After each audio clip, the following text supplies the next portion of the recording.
Alright, good morning everybody. So I'm trying to hurry up and do this before I leave. So let's see if I accomplish it.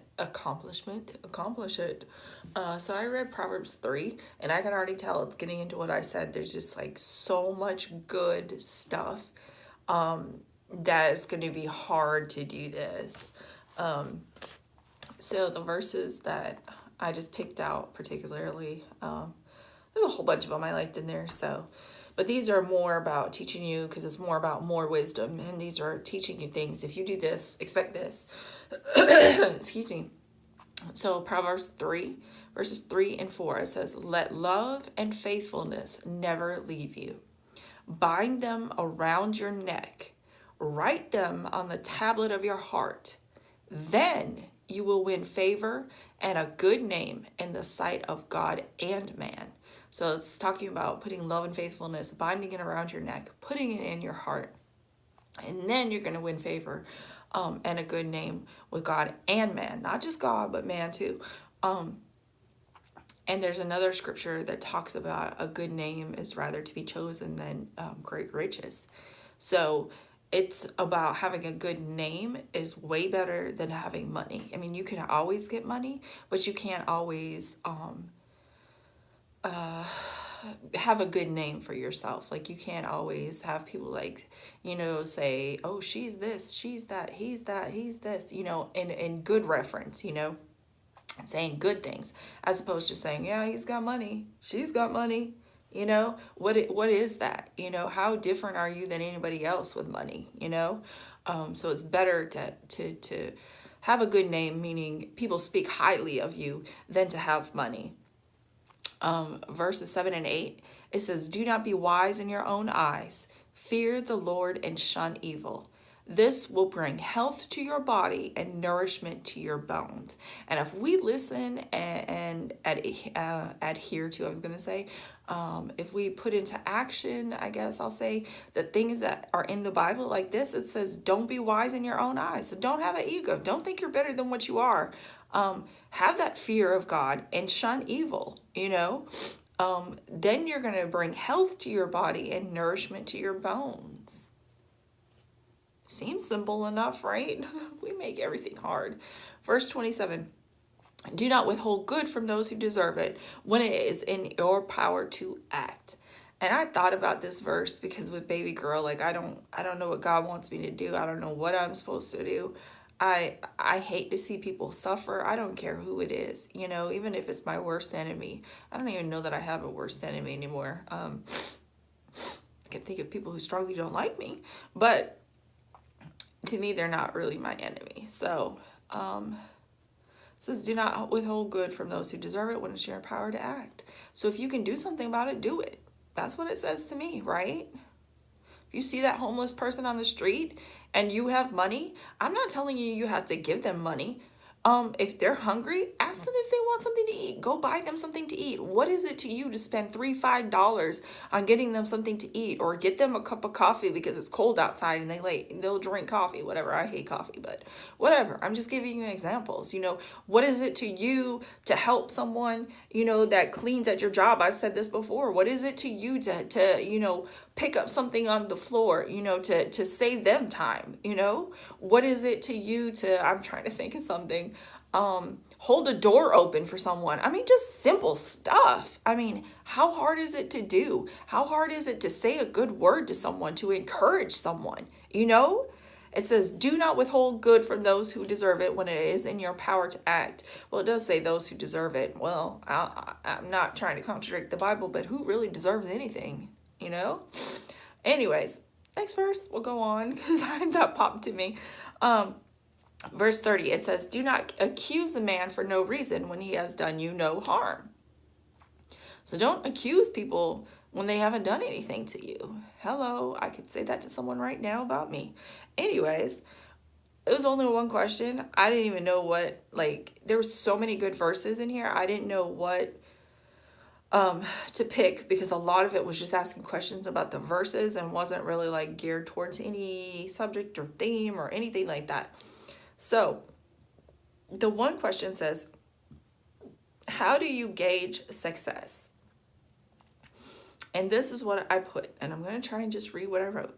And I said, like I've said before, and I think I just said yesterday, I used to think it was to gain as much money as you possibly could and as many things as you possibly could. And I think that's the world's view, you know. Before I was a Christian, that was my view, you know. And I'm sure you can say the same thing. Before you were a Christian, that was your view, you know. You may even still have that view after you became a Christian. But I said when I became a Christian, it changed. And this is, at first it was hard for me because I was like, okay, well, if life is not about getting money and getting things, like, what is life about, you know? So I was really confused, I remember. So this is what I say now. I want God to say to me, when I die, well done, thy good and faithful servant.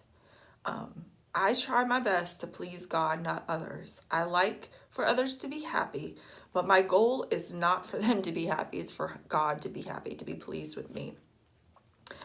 So I said, so I have to say, it's how you treat others and do the things in the Bible. It will be when I die, and others can mostly say good things about me. Like, she's always putting others before herself. She was a good mom. She has a good heart. And the biggest thing to me is that she made an impact for good. So that's success to me. You know, success is not having all these things and having all this money, because just like in the first verse, you know, when I talked about it's better to have a good name than great riches. That wasn't the first verse, but that made me think of that verse. So, and you have to look that verse up because I didn't look it up and tell you exactly where it comes from, but I'm pretty sure it's in Proverbs somewhere. So, it's not about having all these things and money, because, you know, then when you die, what can people say about you? Oh yeah, he had all these things, she had all these things. I mean, look at the car he had, you know, look at the house he had. What does that amount for? A hill of beans? Nothing. Because when you die, can you take any of that stuff with you? No, you can't. Wouldn't you rather have someone say, you know, like, if you know, not that it will be there, but wouldn't you rather have someone say, you know what, you know, when I was down and out, she gave me an encouraging word. When I was down and out and had no money, like, she helped me pay my light bill. She helped me pay my car payment. Wouldn't you rather have people say those things about you? You know, she treated people with respect. She didn't think she was better than anybody else. I'm trying to just think of, you know, like a bazillion different things. But I mean, wouldn't you rather have people say that about you than, oh, he was a tightwad. Oh, he kept all of his money to himself. Oh, he didn't help this person. Oh, he didn't help this person. You know, he was really nasty to everybody. I mean, think about it. What would you rather have people say about you? Good things or bad things? You know, things like, oh, yeah, he had all this money, he had all this wealth, you know, but he was stingy. He didn't want to help anybody. I can think someone's popping in my head right now. Like, they have money, but it's like they don't have the heart to help people. What good is it if you have money, but you don't have the heart to help anybody? So you keep the money for yourself for what? And you die? What? Where does the money go? I mean, there's numerous scriptures that talk about that, you know? So wouldn't you rather have someone say, wow, they had all this wealth and, you know, she gave. Every time she saw a homeless person, she would make sure they had like the simple necessities like toothbrush, toothpaste, deodorant, blankets to stay warm. She would buy them food. You know, wouldn't you rather have someone say like you did good in this world? I'm gonna cry. Sorry. I'm an emotional person. As though you don't know that. But I mean, wouldn't you rather have people say that you made an impact for good in this life? Like, as opposed to you going out there stealing and you know, just treating people evil, you know, and just, you know, using people for what you can use them for. Wouldn't you rather people say, you know, she helped that person when she was down and out. She helped him when he was down and out. He helped her, you know, with her kids, you know, he came along and they weren't his kids, but, you know, he helped raise them as though they were his kids. You know, wouldn't you rather have people say good stuff about you and that you made a good impact for this world than opposed to success like, yeah, she's got all the money, she's got cars and houses and stuff. I mean, really, what is it? It's not, I'm getting all excited. Wow. What is it? And even like last night at the I was going to say the cop thing. I don't like the word cop anymore, I don't think. At the officer thing I do, like we were with the K9 unit last night, and he was talking about how the dogs, if I'm getting this right, if I remember correctly, it was anyway, this man, they didn't say who it was, has enough money that he helps to purchase something for the dogs. And I want to say it's the vest for the dogs to protect them. I want to say that's what it was. And these vests are like $2,500, $3,000, I think. And what they said is that he will buy like 3 or 4 at a time for them, you know. And one, it's the pure fact he has the money. That's great, you know. But 2, it's the pure fact that he uses his money for good to help others. You know, he's not like scrounging it for myself. Oh, let me just keep it all for myself, you know, but he's actually making a good name for himself, because those officers can speak highly of him and say, you know, this man has X, you know, they don't say he has X amount of dollars, whatever, but they said, you know, he has the money to do it, but it's the pure fact that he's actually doing it. You know, he's actually contributing to society. He's actually helping a cause that's worthy, you know, he's not just squandering the money for himself, you know.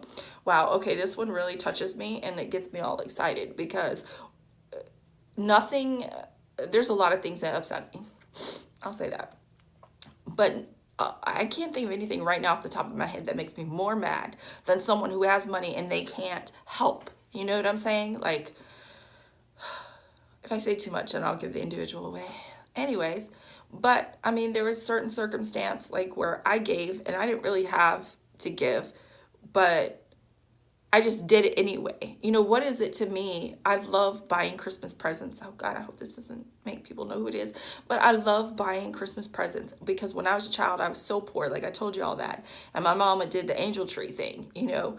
And my favorite moment that I remember from that is getting these jean boots. I'm from North Dakota. Okay, boots are important. I got these jean boots. I mean, these things were kicking. These things were hot. They were sweet. Whatever you want to call it. Like, they were awesome, you know. And everybody was jealous of them. Not that I was trying to make whatever. At that time, I probably was. But not that saying jealousy is a good thing. Anyway, the point is that I remember that still to today. You know what I'm saying? I don't know how old I was. It's a junior high, and I'm like 41 now. Wow. But I remember that to today. So my goal is every year, and y'all might think this is wrong, but I don't even care if my kids have, because my kids get all the time. My kids have things all the time. They have everything that they need, and they'll probably say they don't have everything that they want, but they're spoiled. Like, they have enough crap, you know? So if my children go lacking, I honestly, for Christmas, I don't care, because they're going to get from everybody else anyway, and to me, they're not really lacking anything. But to be able to give to a child who doesn't have, to a child who, whatever their parents have done, or their parents just don't have money, whatever the circumstance is, you know, to be able to get for that child that doesn't have, you know, to basically give to myself is what I'm saying as a child. I'm trying not to cry. That touches me. You know, and when you sit there and you have money, way more money than me, and you have no responsibilities, meaning you have no children, you're not married, and you don't give. I mean, you in a group wise, you give, you know, but you have the ability to do so much far above and beyond that, you know, and you don't do it, you don't sit well with me. Like, you totally don't. Like, no. You just don't. To me, that means you don't have a good heart. I'm sorry, because if you have and you don't give, and yeah, no. Anyways, it's time to end the video. This one really touches me. Yeah, so, yeah, wow. If you have the power to give, where's the verse? Where's the verse? Where's the verse? Sorry, 27. Do not withhold good from those who deserve it when it is in your power to act. Don't withhold from people. You know what I'm saying? If God blessed you, he didn't bless you so you can squander it upon yourself and buy all the things you can buy. He blessed you so you can help others. What? And I have to end. Peace out. Hope y'all got something, because this is Mary's definite hugest soapbox, I think. Bye. Have a great day.